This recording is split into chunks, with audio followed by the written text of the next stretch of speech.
Thank you for listening to the Pull It Back podcast. Now here are your hosts, Mike and Andy.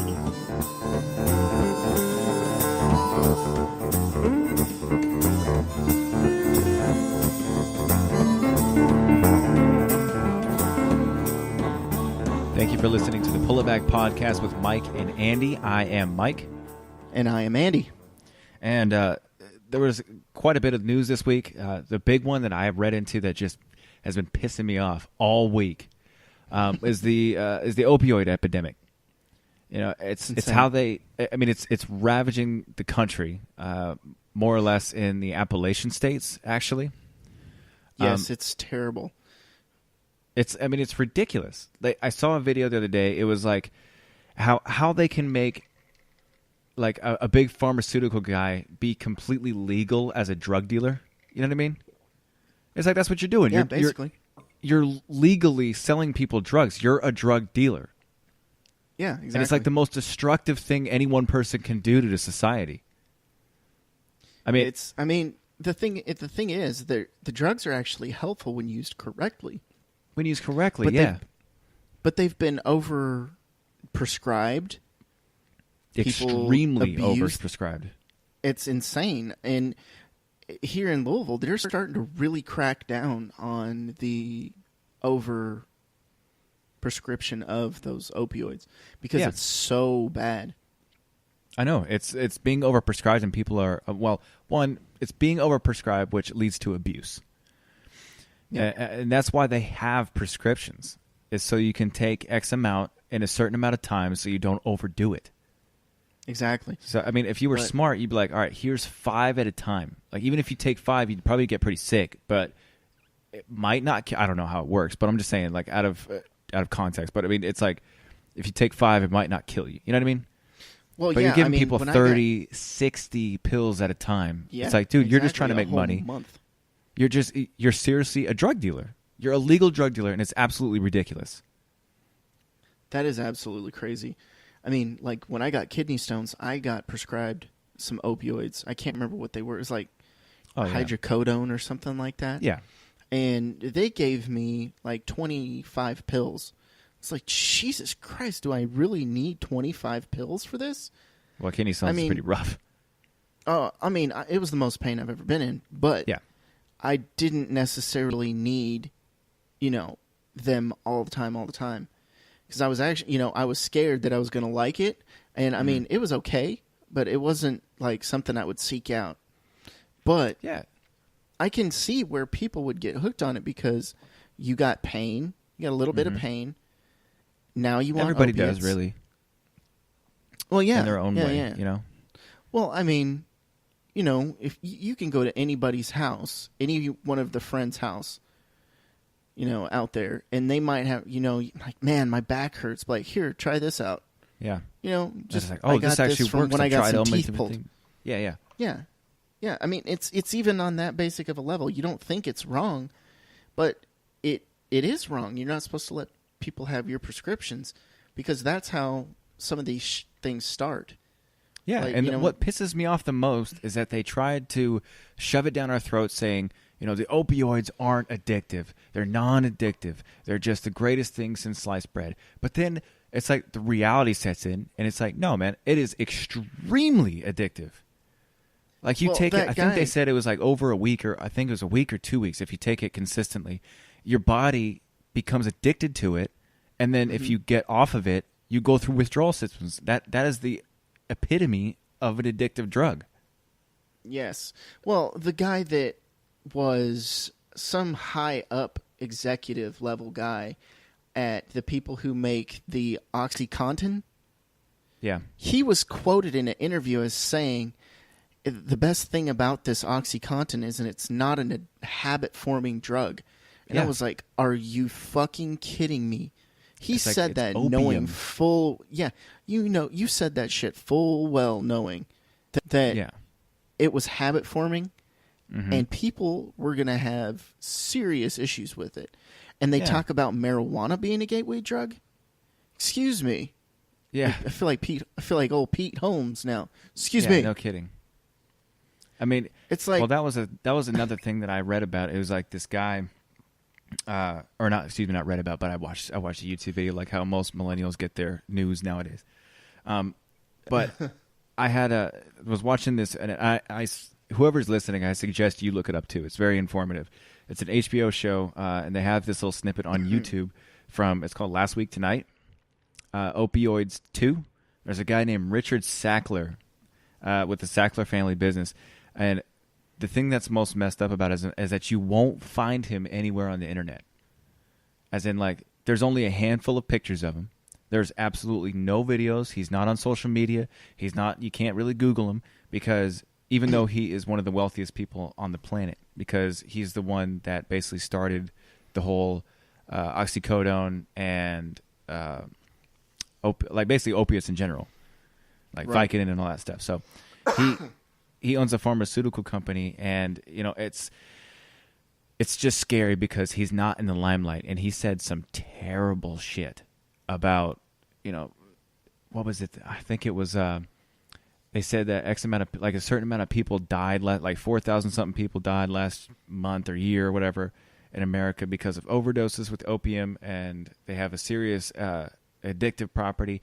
And he was like 4,000 out of like X amount or something like that. He was like, oh, that's not too bad. Oh, Jesus. Yeah, I was like, dude, you're talking about killing people. And you're just like, it's not too bad. How do you have all this money? That's an acceptable number. Yeah, exactly. That's basically what he said.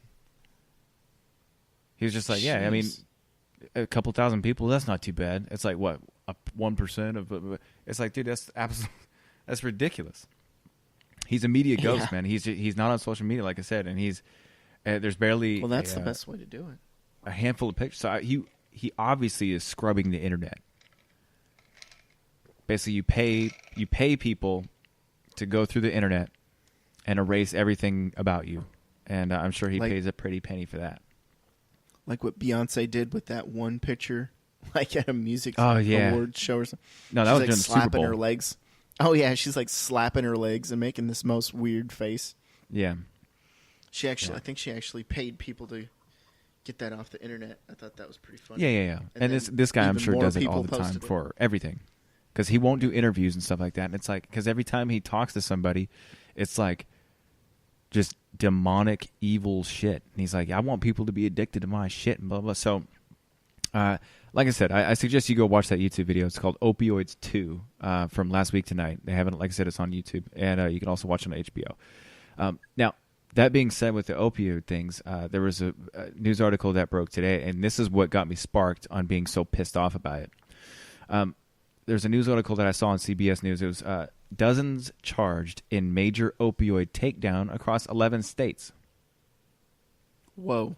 So there was apparently 11 states so far. There's more being cracked down on, but this is the first little blurb for it. So dozens of people, including 53 medical professionals, have been charged for their alleged participation in the illegal prescription and distribution of opioids and other narcotics. Justice Department and Department of Health and Human Services officials said Wednesday federal law enforcement and health officials held a press conference in Cincinnati where they announced charges resulting in the Appalachian Regional Prescription Opioid Strike Force. That sounds fancy. Only Good 4 months God. ago. So, I mean, this is definitely an epidemic. It's the deadliest drug crisis in American history. The Appalachian states, which is like, North Carolina, South Carolina, I think Tennessee, stuff like that.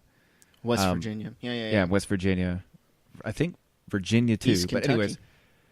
anyways, Kentucky. That's actually mentioned in all this stuff too. But I guess apparently they suffered the most consequences. That more than any other region, like there's more deaths in the Appalachian area than there is anywhere else.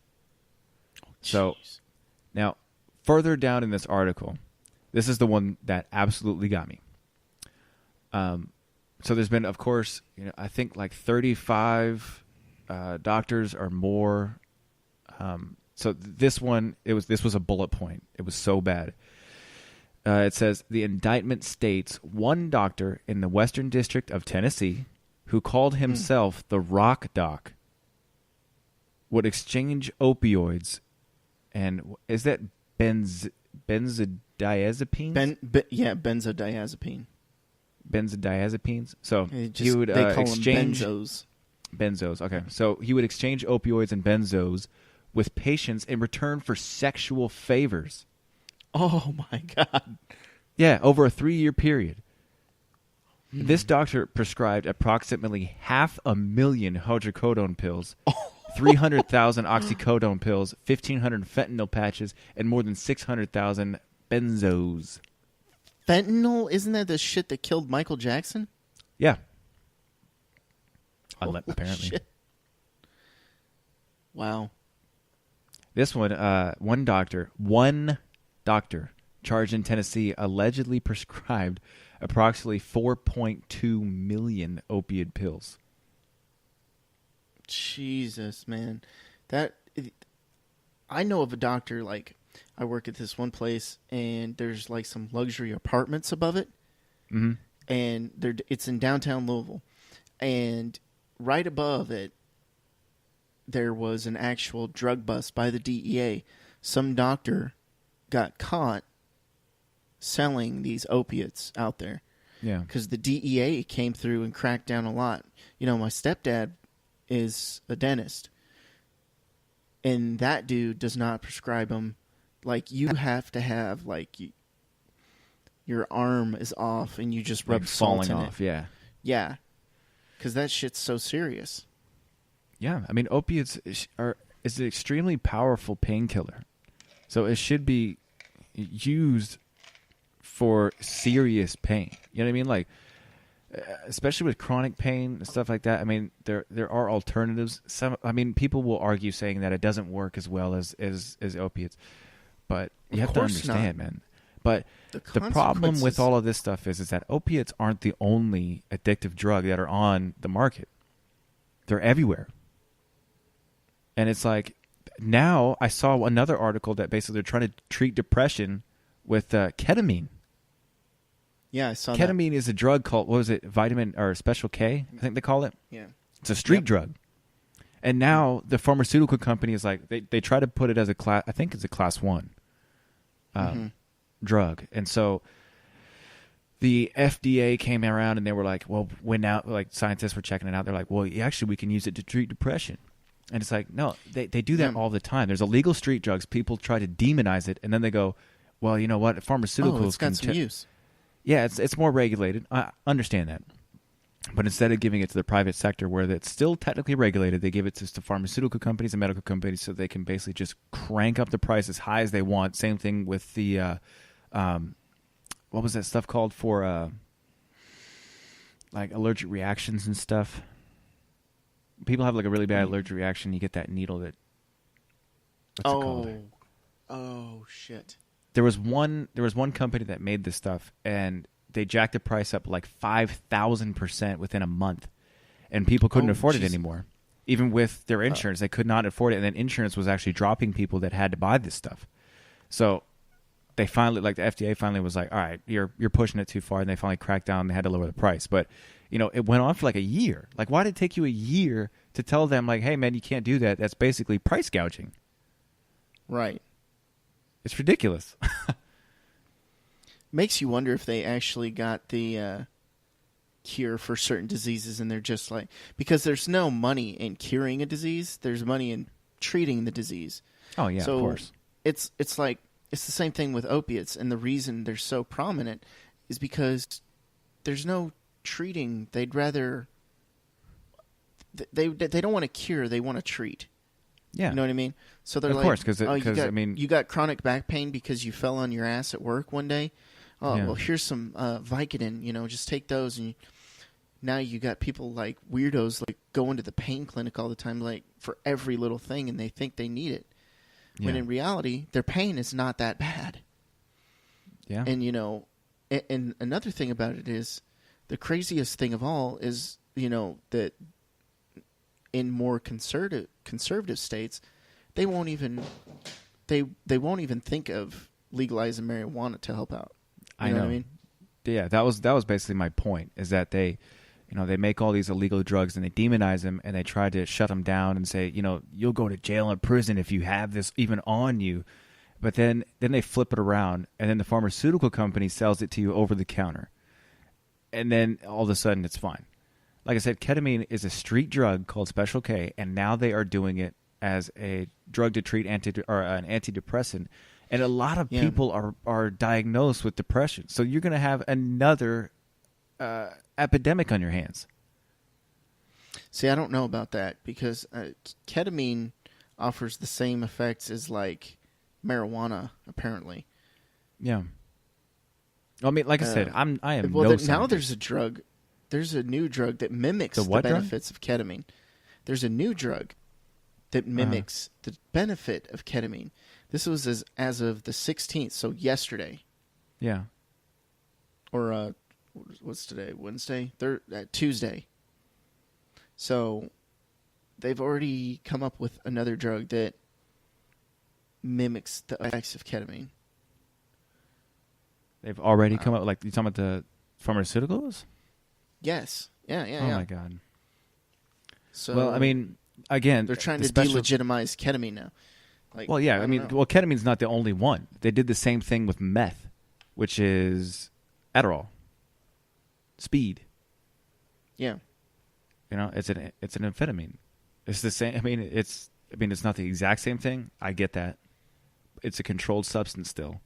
They did the same thing with acid, which I don't remember what they called the pharmaceutical name for it, but LSD was made as a pharmaceutical. You know, that was for pain treatment too, I think, wasn't it? Yeah. Yeah. I think it was to treat schizophrenia, wasn't it? I don't know. Like I said, I am no doctor. And you should take everything I say with a grain of salt, but still. I mean, this is just my opinion, and I'm sure a lot of people agree. I mean, you can't trust the pharmaceutical companies because they're obviously only out for the money. They don't give two shits about your health, your well-being. They only care about the money. So, I mean, that's absolutely kind of starting to sound like Alex Jones, but still. I mean, it's a valid point. With those guys. This was one more blurb I wanted to say about this before we move on, because this was, again, the thing that just pissed me off, and I've been waiting so patiently to talk about this. The last little blurb with that the bust, the 11 state bust with all the doctors and stuff. A 30-year-old patient in Alabama allegedly overdosed after being prescribed more than 800 oxycodone pills over a 2-month period. A 2-month period? 2 months. Got prescribed 800 oxycodone pills. Oh, my God. Now, check this out. That is insane. She died 2 months prior to her death, of course, and they said it was overdose. Whereupon, the doctor who prescribed these allegedly directed the patient's husband to dispose of all pill bottles before police arrived. Oh, Jesus Christ. So this doctor basically killed a woman by overprescribing her shit. Because, I mean, you don't prescribe somebody 800 pills within 2 months. That's 60 days. How many is that a day? What, 12? Something like that? I don't know. That's a lot. I'm no math magician, but still, that's a lot. 60, it's way too much for one day for oxycodones. Yeah.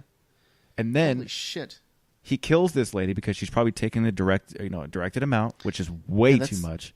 That's like 13 pills a day. Yeah.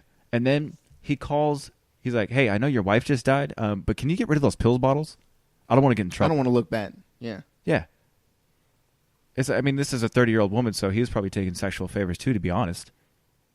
Oh my God. You know what I mean? That is terrifying. I mean, I'm trying to, see try to put the dead woman in a good light, because, I mean, she might have been a drug addict, and he was just taking advantage of her. I don't know. I don't know the full story on it. That was all I knew. That she was a 30-year-old woman. She was prescribed 800 pills, so she was probably, I have to believe that she was dealing. She died from it, so she was probably taking them all. Clearly. Yeah, in 2 months, man. So that's blatant. I can't understand. I can't understand how these doctors go through 20-something years of schooling and training and doing all this and trying to help people, and then blow it all by being a shithead. Well, in an aspect where you're killing people. Sometimes money controls that shit. And that's the thing you were talking about earlier, you know. The pharmaceutical companies are all about money. And unfortunately, a lot of the doctors are too. Mm-hmm. I know. Well, they get paid by, you know, these opioid companies like OxyContin. You know, they get paid bonuses if they prescribe them, and they were just prescribing them like crazy. And you know, all these opiate companies like Pfizer, I don't know who else was the one making it, like the actual big company that owns them all, but you know, they're making a ton of money, and they're just giving all these doctors kickbacks, and they're just like, shit, man, these guys pay for us. They give us free lunches. They give us, like, you know, all this cool stuff. And then it's like, yeah, but you're killing people. And then also you're getting BJs in your office. Yeah. So you can, like, you're going to prescribe some pills just so you can get, like, come on, man, you're a doctor. Where are you at in your life where you're just like, you know what, I'm going to give this lady a bunch of opiates so she can give me a BJ in my office. A BJ. Probably because he's in a really dark place because he's wasted his life on school. Maybe his wife is shitty. Maybe his kids suck. Yeah, it doesn't give you an excuse to kill people. Well, you know, maybe somebody's blowing all his money, or he blew all his money and needed more. And he's willing to get some head in return for giving out these opiates because him and the old lady don't do it anymore or something. I don't know. Maybe. I mean, it's a little far-fetched. So I read the indictment for all these, you know, alleged abuses by these medical professionals. Yeah. They did fraudulent prescriptions. They prescribed them to known addicts, and they also gave opioid prescriptions to their Facebook friends through Messenger. Wow. So I mean, this is a like a really messed up thing, like one of the worst, and I guarantee it's not going to get very much public because, you know, these pharmaceutical companies are going to be like, hey, let's not talk about this too much. Yeah, it's just going to get swept under the rug so they can keep selling shit because they got all the money. Exactly. So, and last thing I want to say, I mean, all these doctors and stuff that are going to court hopefully are put in prison for the rest of their life. I mean, I have no sympathy for them. For a very long time. I mean, I would love to be in a courtroom to hear what kind of excuses these pieces of shit have to do or have to say for what they did. I would love to hear their excuses. It's got to be pretty good. I mean, a lot of them are going to be shaking and sweating because they're doctors.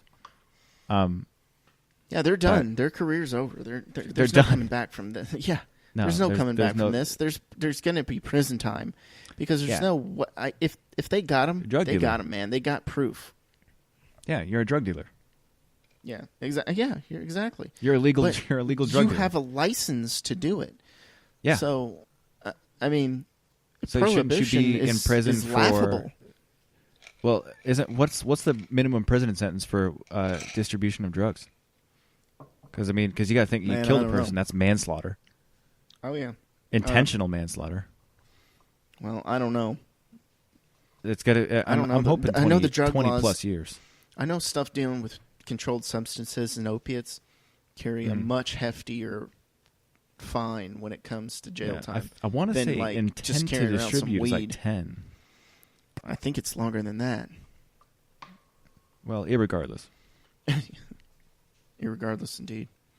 That was another thing I was thinking about. One of my friends was talking to me about like being an organ donor. I told you about that. What? I brought that up. What? We talked about that. The organ donor and then a rich person killing you? Yeah. Did we? Yes.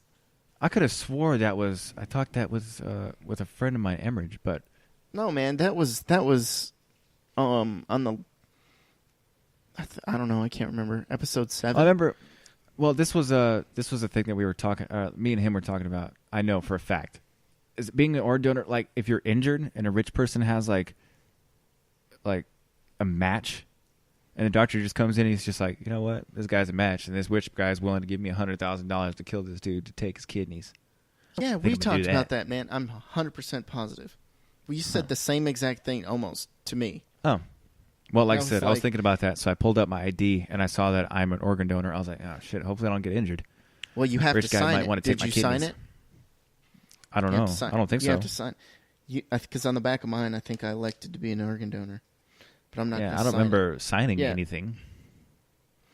I obviously don't have a very good memory. Well, you have to have donor signature. Oh. Donor signature. So basically, you have to sign a piece of paper. I don't think that's going to stop them. If somebody's like, well, if they're going this far.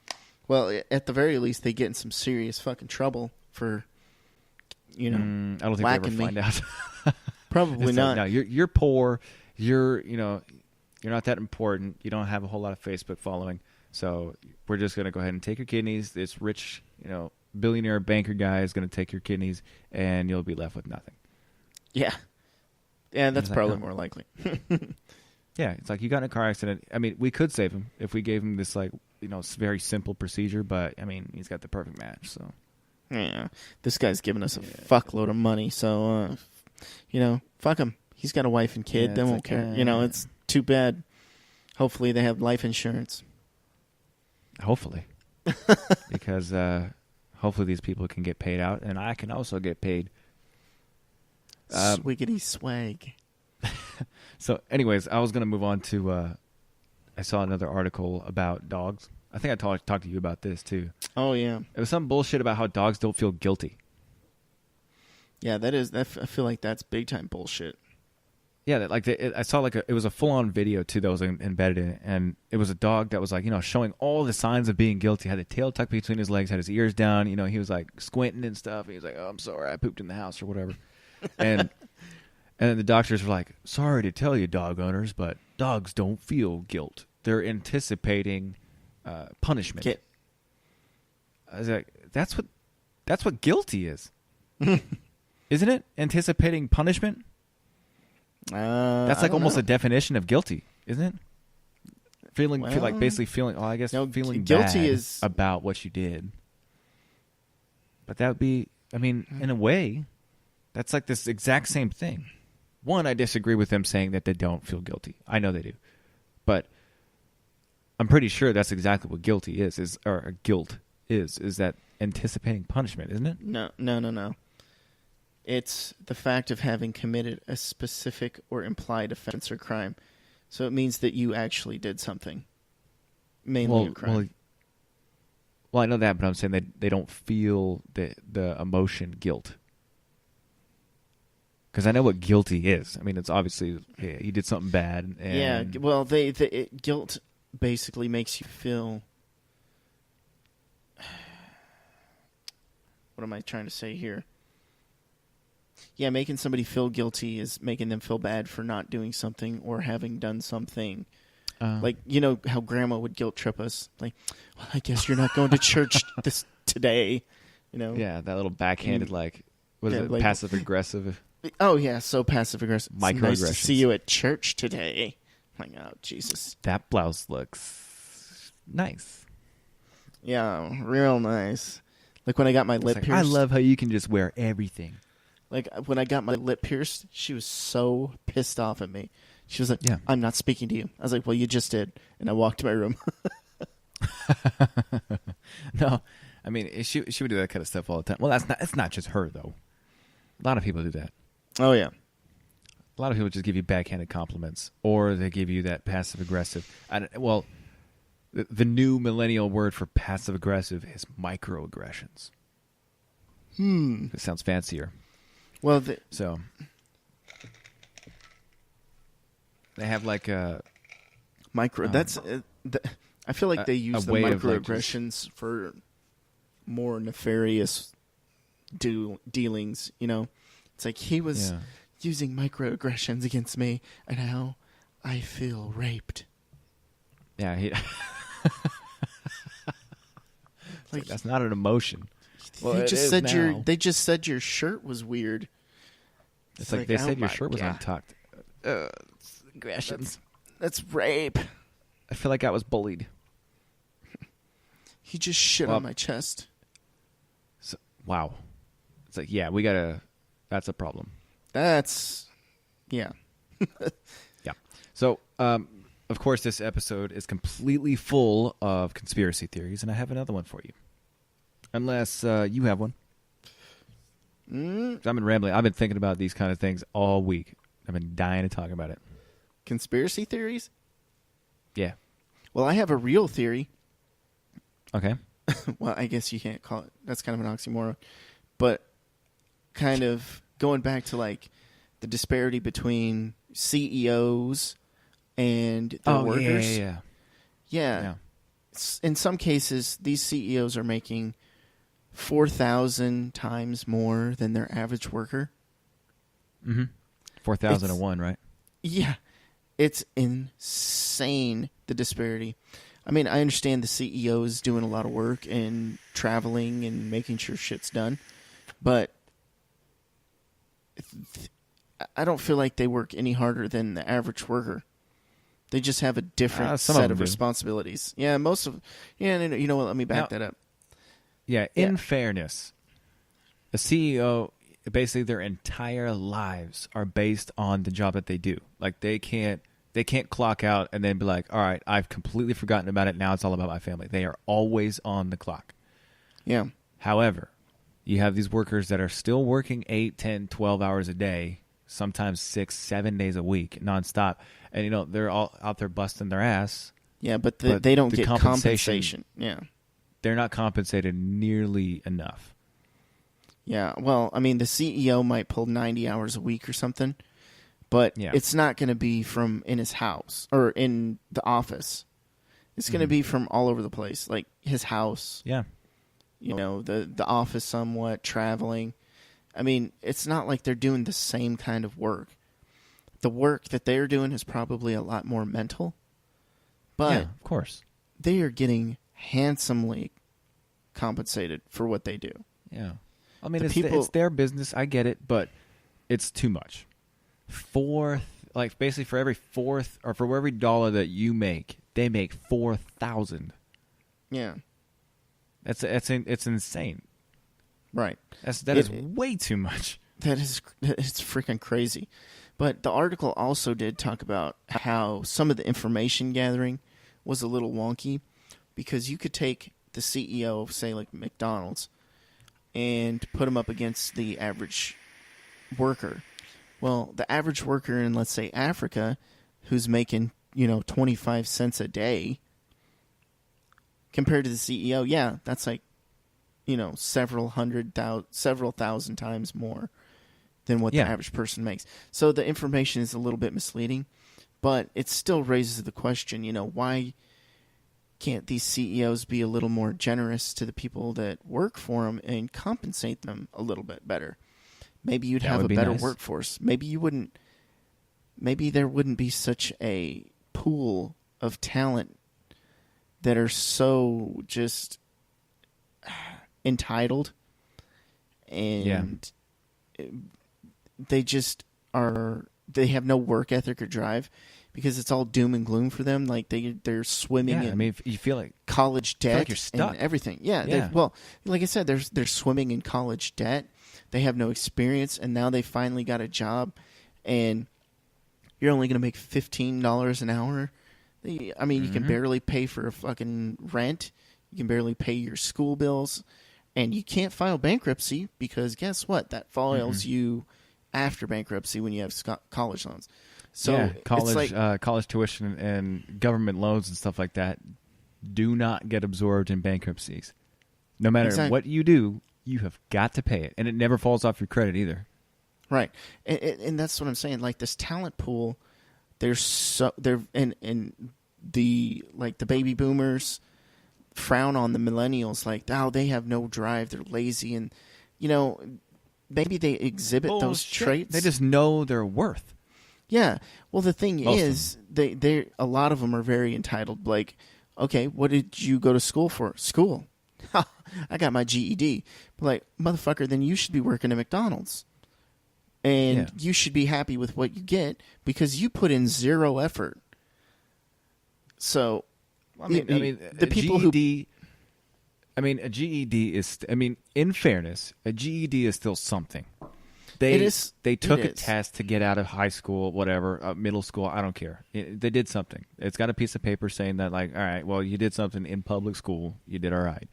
But that's not necessarily the problem. It's the education system. Education system in general is broken and has been for a while. Yeah, well, yeah, we can clearly see that with my daughter missing several days of school already this year because of a teacher strike. Protesting and shit like that, yeah. But the thing about it is the millennial generation is so downtrodden by thinking that they're going to go to school. They've been told their whole lives that it's time to go to school.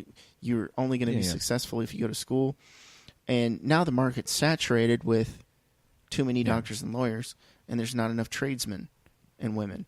Yeah. And the parents don't like that, so they say, well, you're lazy if you just don't go to school. Or you just don't want to get a job, which is not necessarily the case. It's just, like you said, they know their worth.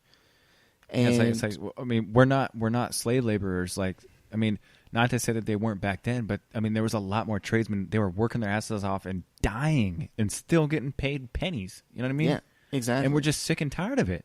Because like you just said, CEOs are making, for every dollar, $1. And I understand, like you said, that, you know, it doesn't necessarily relate to people that are like, you know, like in Africa that are making like 25 cents an hour. You know, in India, I know their wages are super low. Yeah. You know, but I mean, there are some cases where here in America, like the CEO, the top of the ladder, is making $4,000 for every $1 that I make. Yeah. You know what I mean? I mean, that's insane. Like, you could solve a lot of problems if the CEOs were like, you know, if you even made it like 600 to 1, you could pay your employees so much more and then help with they'd be paying more in taxes. They'd be much better off so they could actually get an education. Well, you know, you'd they have wouldn't more, have to, I mean, you'd also have a more tenured staff because the turnover would be a lot less. Because the company is paying people their worth, and they're gonna be more happy in their job. You're gonna have less depression. It's a huge. If CEOs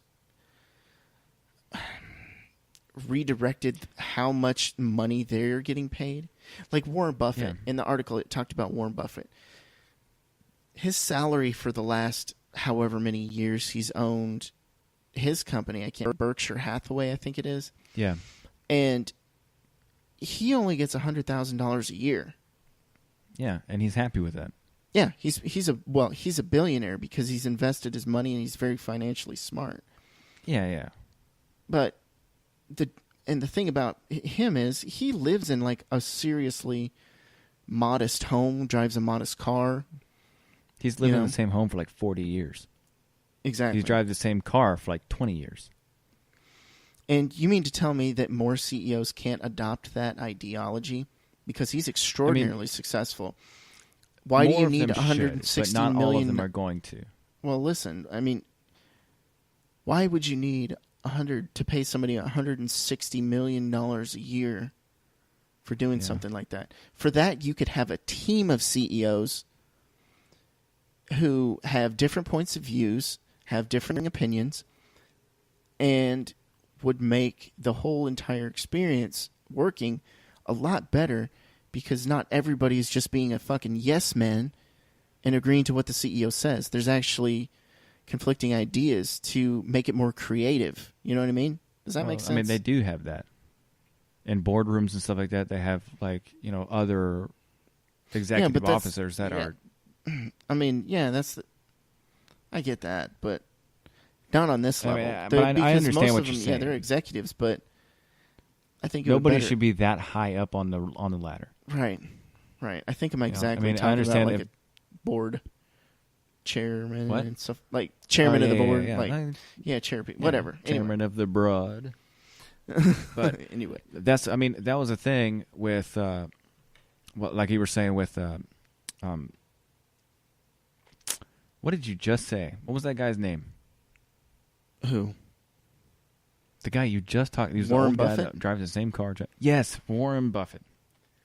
With Warren Buffett, you know, he takes a small salary, and like you were saying, I mean, not all are like more CEOs should adopt that way of life. I mean, you don't need that much of a salary because you're eating into your company's profits by taking that big of a salary, and also you're ruining the lives of some of the people that are lower down on the ladder.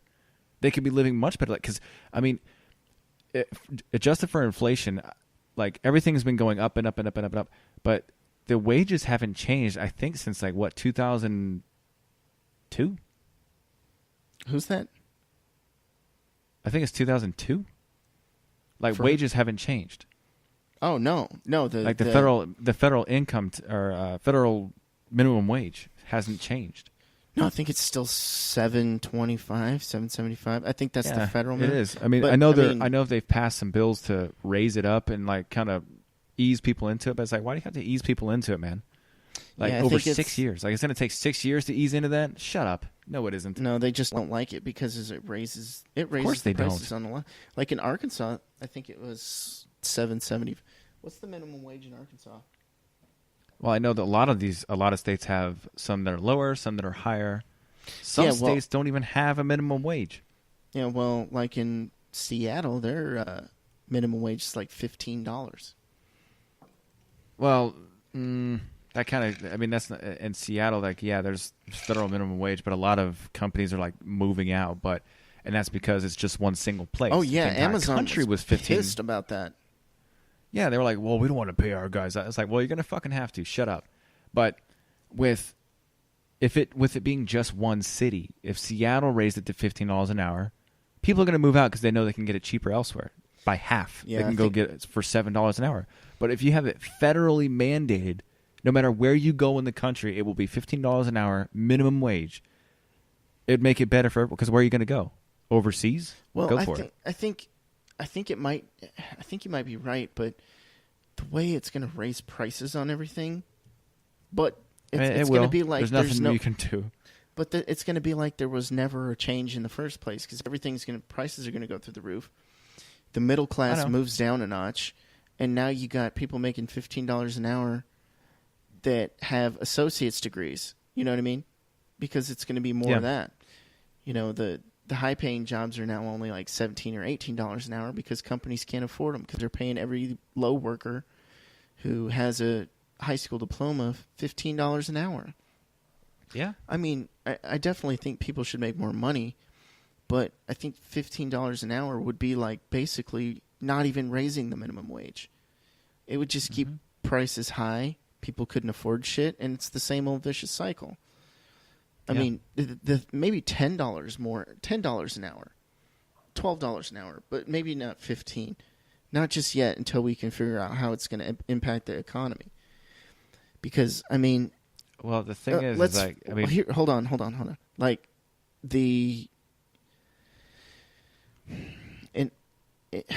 hold on. I had a thought, and then I lost it. Damn it. I hate when that happens. Go ahead. When the allergies get so bad. I think it'll...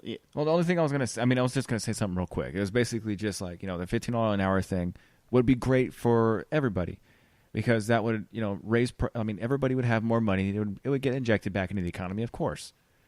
But instead of, the CEOs and the higher-ups taking a little bit of a pay cut and they having to rearrange everything so that, they'd still be making the same amount of money, like the company. The company would still make the same amount of money. Right. But the CEOs would take a pay cut. The other guys would take marginal pay cuts. But it's like, dude, you're making millions of dollars.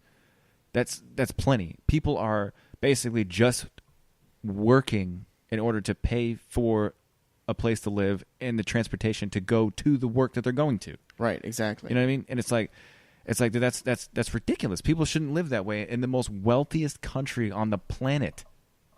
And it's like, but your greed is so strong. But...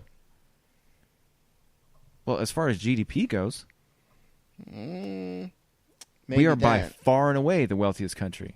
Well, we have a $17 trillion GDP. The next in line, I think, is China with 11. Ooh, I don't know about how GDP really works because I think it's based on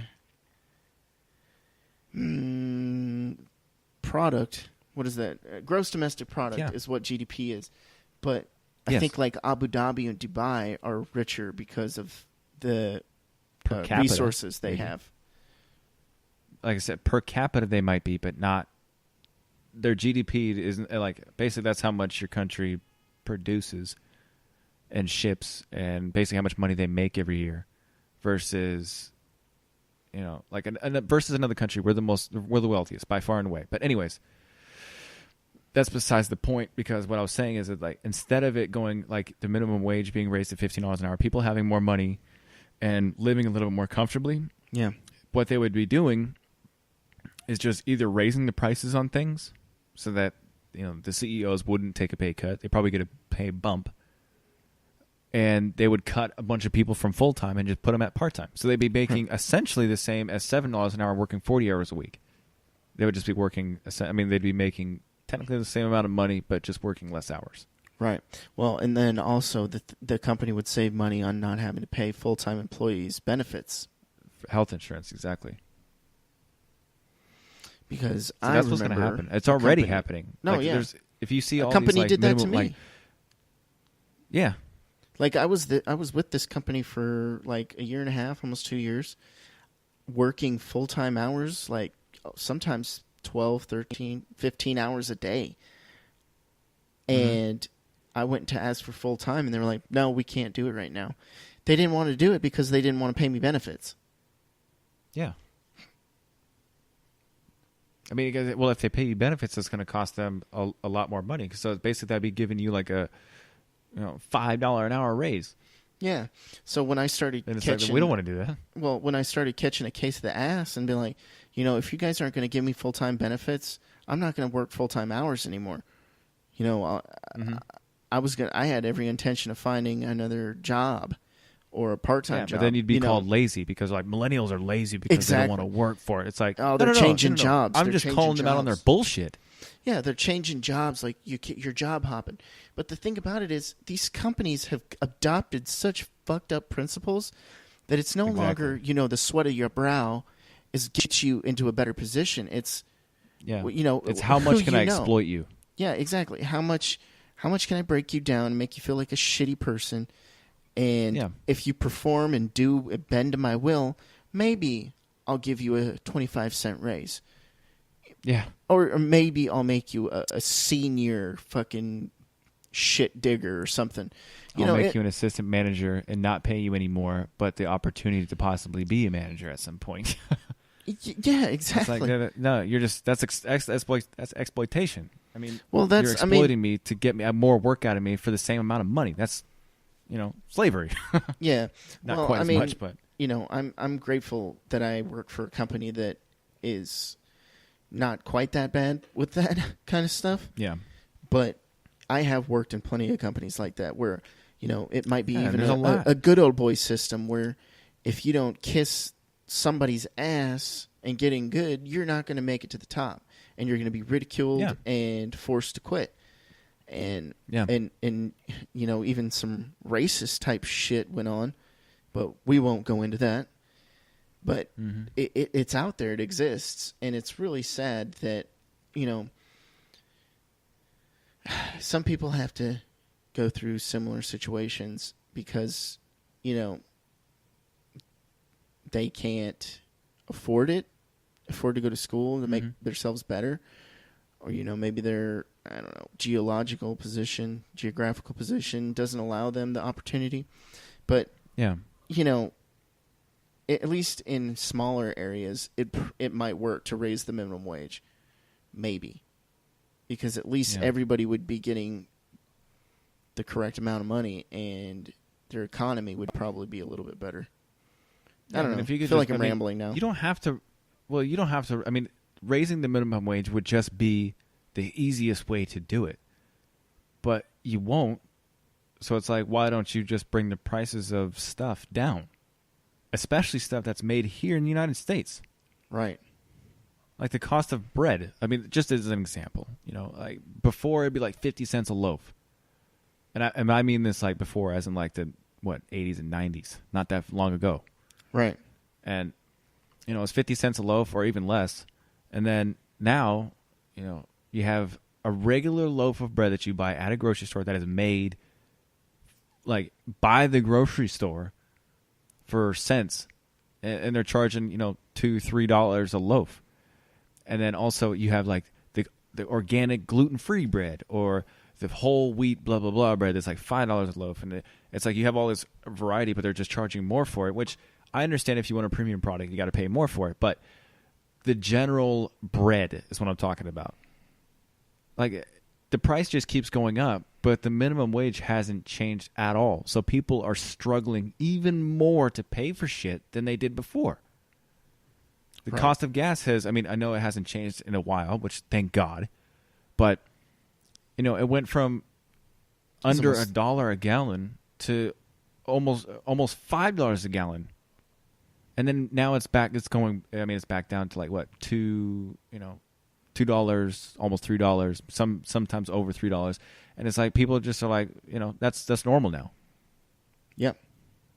It's like not but 10 years ago this shit was, it was like the end of Breaking the world. People the were world. like, they had to people make were different like cars. lining up at gas stations and stuff, and they were like, well, we can't afford to have this SUV because price has gone up so much and blah blah blah. It's like people are going back to buying SUVs. It's like nothing's really changed as far as the price of gas, really. Right. I mean, how are you? I mean, I guess more people are getting paid better. I can kind of deduce that, but a lot of the people that are like, so I saw this. It was like, Dairy Queen is like starting people out at $14 an hour. I was like, damn, man, Dairy Queen's freaking crushing it. $14 an hour for starting out. A kid that's still in high school can be making $14 an hour. It's part time. Only part time. Mm. So you're making $14 an hour, but you're only working 20 to 25 hours a week. Right. That's great. I mean, you're still technically getting paid for 40 hours working at $7.25 an hour or $7.25 minimum wage, whatever. But still, I mean, you're not getting any benefits. You have to get all that shit on your own if you want it, and the cost of benefits are so sky high now. It's almost impossible to pay for anything. You know what I mean? Yeah, and sorry to be kind of gloom and doom, but I mean that's are the simple truth. This is what millennials, quote unquote. This is what they think of. I mean, this is what, like, through the eyes of a millennial, this is what we think of. A lot of people think about, and people get really mad and upset and negative over it because it's true. It's kind of, you're almost at like a dead end. Well, it's like if you don't make it right off the bat, and you aren't married, you don't have a house. Stuff. Well, that's our parents' generations that want to call it millennials, like you and myself, even on the tip end of it.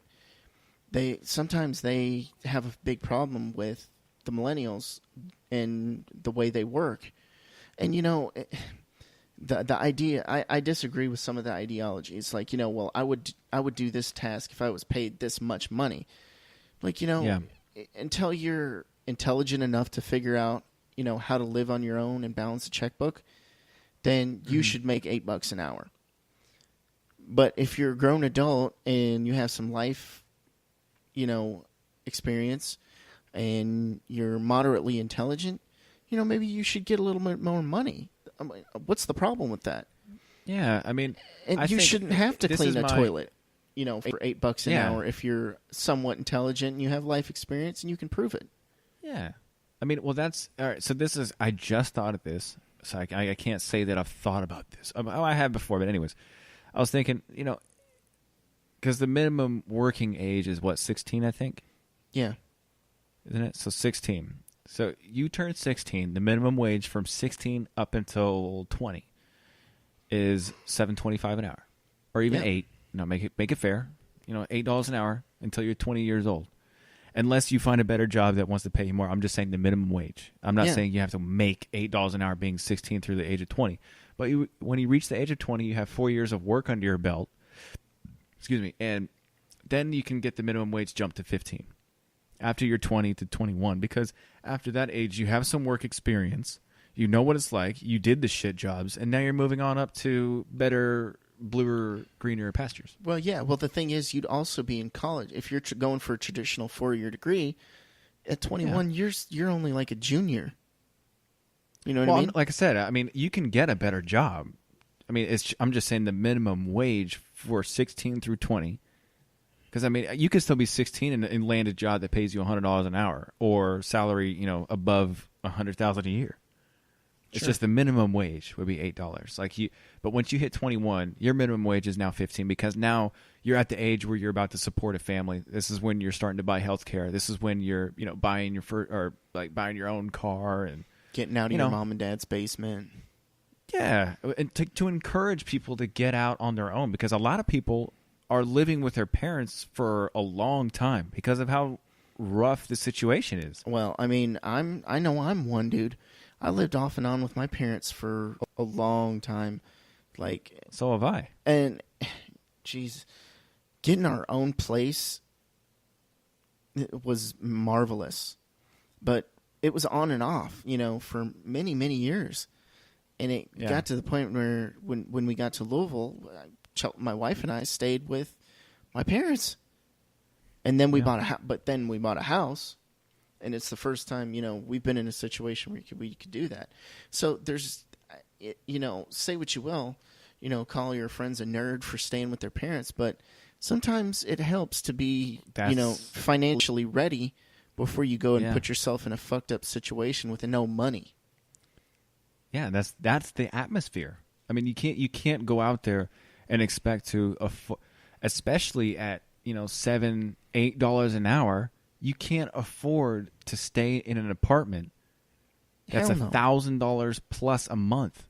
If you have a kid and you're fucked. 25 years old and you're still making less than $10 an hour, you have a kid, you got to pay for $1,000 a month apartment. You have to pay for a car note, which is probably at least $200 to $300 on the cheap end. Yeah, a month. Then you got all these subscriptions, like you want to watch Netflix, $15 a month, subscribe it. And then you have to pay for all the, diapers and dude, there's too much shit to buy to have a normal, comfortable life here. Yeah, no, you're absolutely right. But that goes back to what you were saying earlier about the education system being broken. Gone are the days of home economics where they teach or economy class where they teach you how to balance a checkbook, how to manage finances. Some of them were even teaching you how to invest. I know when I was in high school, we did an economy. I was taught how to write a check. Yeah, me too. In an economy class, we were taught how to buy stocks and bonds or, how to invest in the stock market. We had to do a project on that shit. And that was one of the last years that they were doing stuff like that because my sister never did anything like that. She was never taught how to balance a checkbook, nothing. No. So my stepdad had the wherewithal, and this is where a lot of parents falter.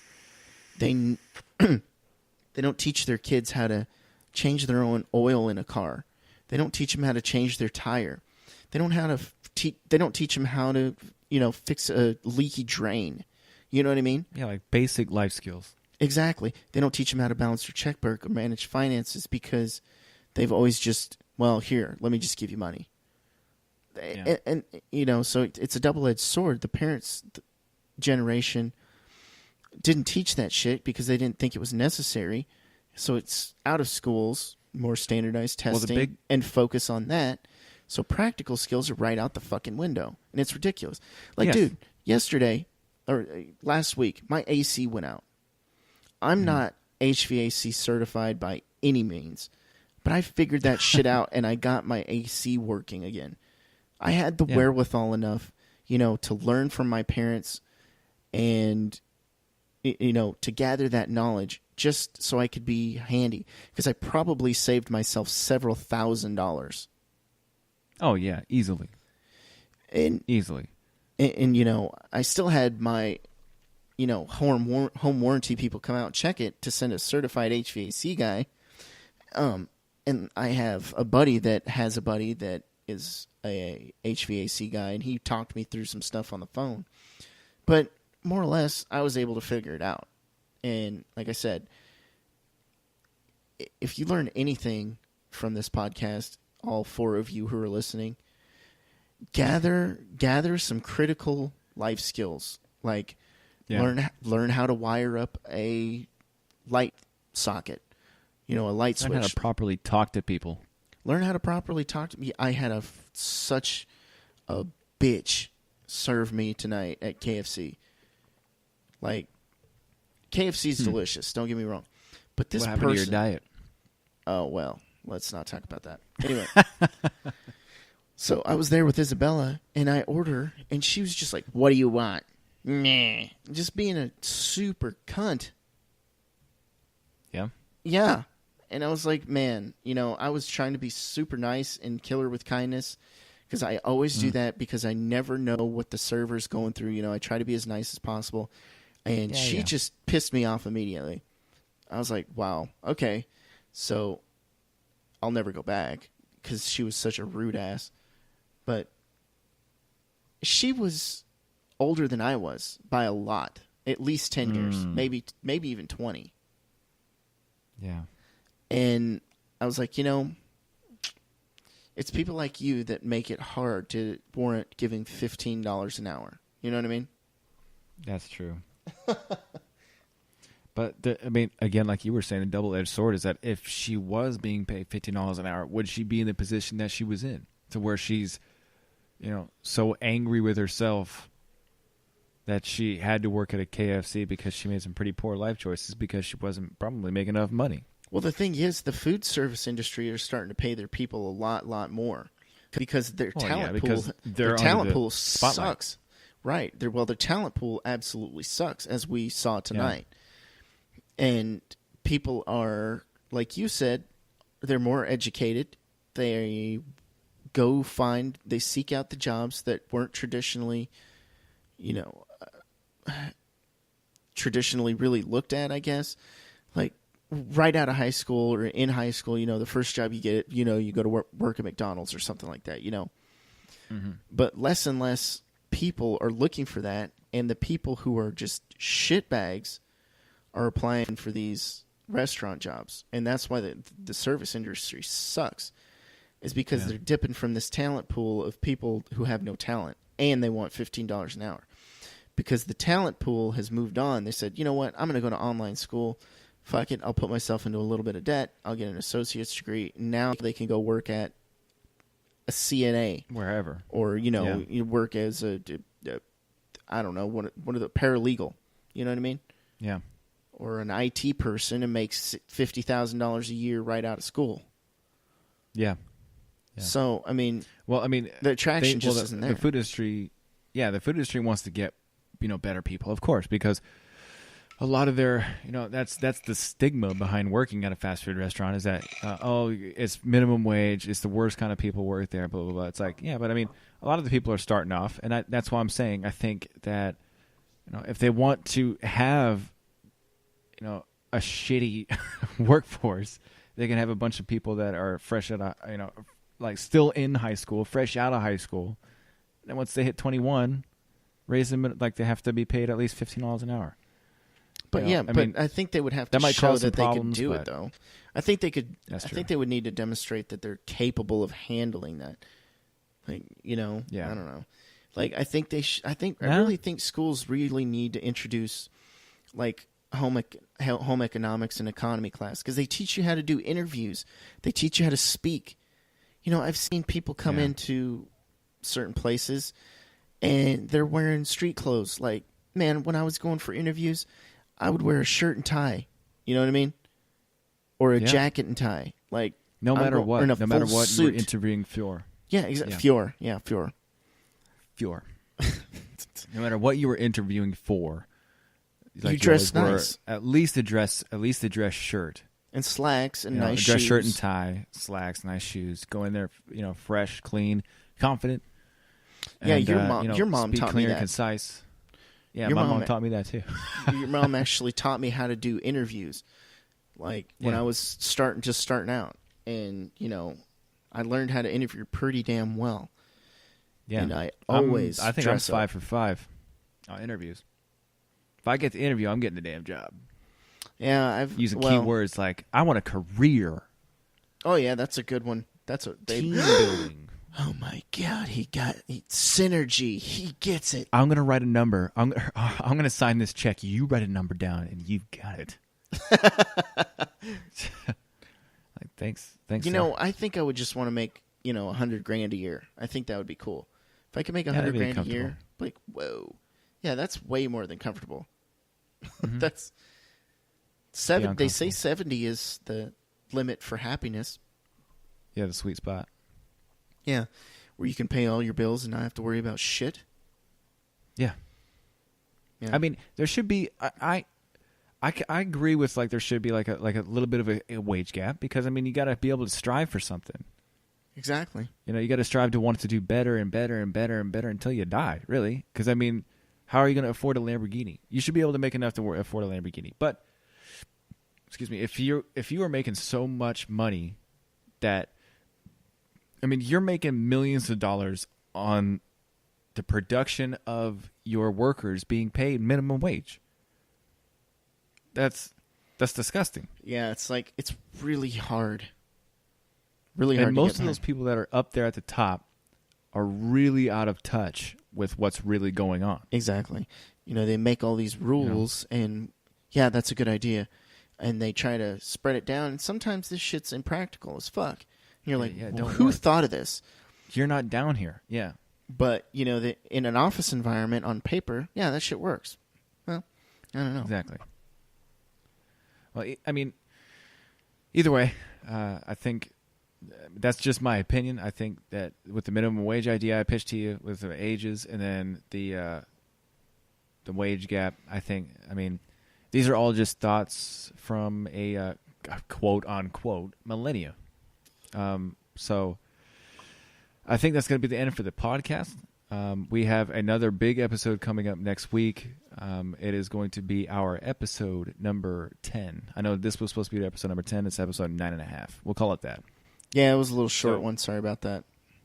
Yeah, well, now this is a short one. We got a big one set up for this next week. We might drop it a little bit early as well, so keep an eye out for that. You can follow us on Twitter at PullItBack1 and follow us on Instagram at PullItBackPodcast. Thank you guys so much for listening, and we will talk to you guys next week.